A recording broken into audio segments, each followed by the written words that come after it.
যারা টেট পরীক্ষা দিয়েছিলাম 2024-এ নোটিফাইড, 2025-এর এপ্রিল মাসে আমরা টেট পরীক্ষা দিয়েছিলাম। আজ 1.5 বছর অতিক্রান্ত প্রায়। আমাদের নিয়োগ নিয়ে আমরা কোনো স্বচ্ছ জবাব কোনো জায়গায় পাচ্ছি না। আমরা এখন পর্যন্ত এই নিয়ে আমরা প্রত্যেকেই কিছু না কিছু কাজে কর্মে ব্যস্ত থাকি। তারপরেও আমরা এই নিয়ে প্রায় 20 থেকে 25 বার রাজ্যের শিক্ষা দপ্তর থেকে শুরু করে ফাইন্যান্স মিনিস্টারের রেসিডেন্স থেকে শুরু করে মুখ্যমন্ত্রী স্যারের রেসিডেন্সে সামনে যাওয়ার চেষ্টা করেছি, কিন্তু আমাদেরকে কোনো দিন আমাদের মুখ্যমন্ত্রী স্যারের রেসিডেন্সের সামনে আসার পারমিশন দেওয়া হয়নি। আমাদেরকে কোনো দিন ফাইন্যান্স মিনিস্টারের রেসিডেন্সের সামনে যাওয়ার পারমিশনও দেওয়া হয়নি। আমরা বিগত দিনে আমরা অনেকগুলো আন্দোলন করেছি, আমাদেরকে অনেক প্রলোভন দেওয়া হয়েছে আমাদের শিক্ষা দপ্তর থেকে যে আমাদের নিয়োগ কিছুদিনের মধ্যে হয়ে যাবে, মার্চ মাসের মধ্যে হয়ে যাবে, জানুয়ারির মধ্যে হয়ে যাবে, বিভিন্ন প্রলোভন দেওয়া হয়েছে, কিন্তু আমাদের নিয়োগের কোনো দেখা মিলছে না। আপনারা জানেন যে ত্রিপুরা রাজ্যের বিভিন্ন স্কুলে, ত্রিপুরা রাজ্যের প্রত্যেকটা ডিস্ট্রিক্টের প্রতিটি স্কুলের মধ্যেই কিছুদিন পর পর, এটা শুধুমাত্র এলিমেন্টারি ডিপার্টমেন্ট বলুন, সেকেন্ডারি ডিপার্টমেন্ট বলুন, বিশেষ করে এলিমেন্টারি ডিপার্টমেন্টে প্রত্যেকটা স্কুলে ছোট ছোট ছাত্রছাত্রীরা স্কুলের দরজা জানালার তালা দিয়ে রাস্তায় বেরিয়ে প্রটেস্ট করছে শুধুমাত্র শিক্ষক নেই বলে।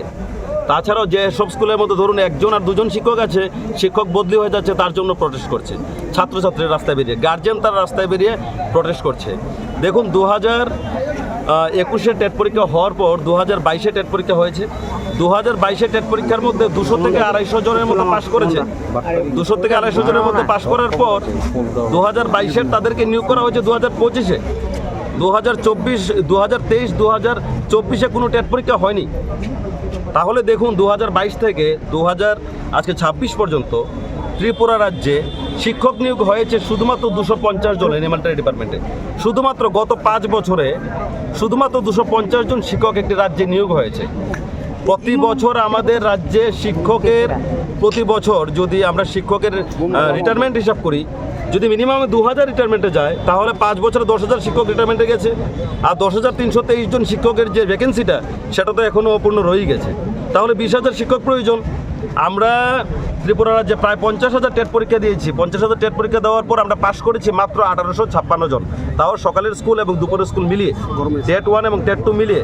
কিন্তু আমাদের 1856 জনকে আজকে 1.5 বছর ধরে নিয়োগ নিয়ে কোনো স্পষ্ট কোনো বার্তা না আমাদের শিক্ষামন্ত্রী স্যার দিতে পারছেন, না আমাদের ফাইন্যান্স মিনিস্টার স্যার দিতে পারছেন, না শিক্ষা দপ্তর দিতে পারছেন।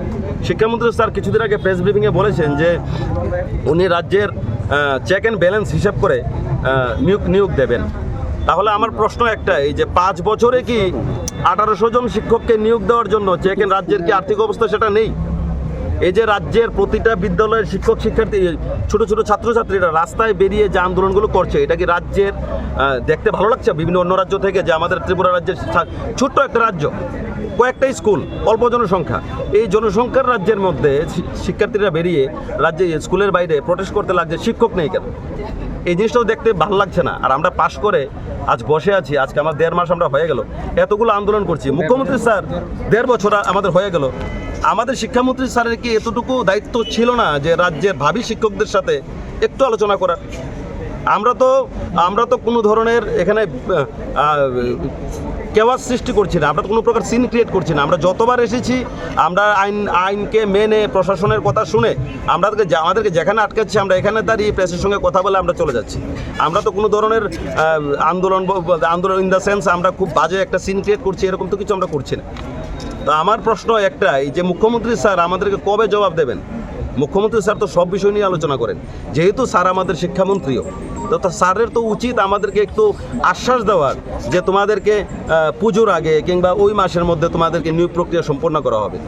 যেহেতু আমরা পাশই করেছি 1800 জন, 5 বছর ধরে রাজ্যে মাত্র 250 জন এলিমেন্টারি ডিপার্টমেন্টের শিক্ষক নিয়োগ হয়েছে, আমরা 1800 পাশ করেছি, আমরা 1800 জন পাশ করেছি।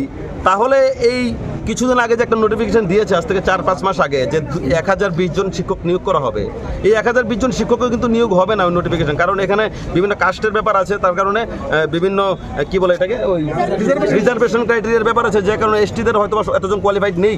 যতজন রিজার্ভেশন ক্রাইটেরিয়া মেনটেন করে নোটিফিকেশনে এসটিদের জন্য যতগুলো সিট রাখা হয়েছে, রিজার্ভেশন আমাদের এসটি জন এতজন পাস করেনি, যার কারণে এই যে 1020 জন নিয়োগ করার কথা বলা হয়েছে, 1020 জন তো নিয়োগ হবে না, কারণ এসটি অ্যাভেলেবল নেই।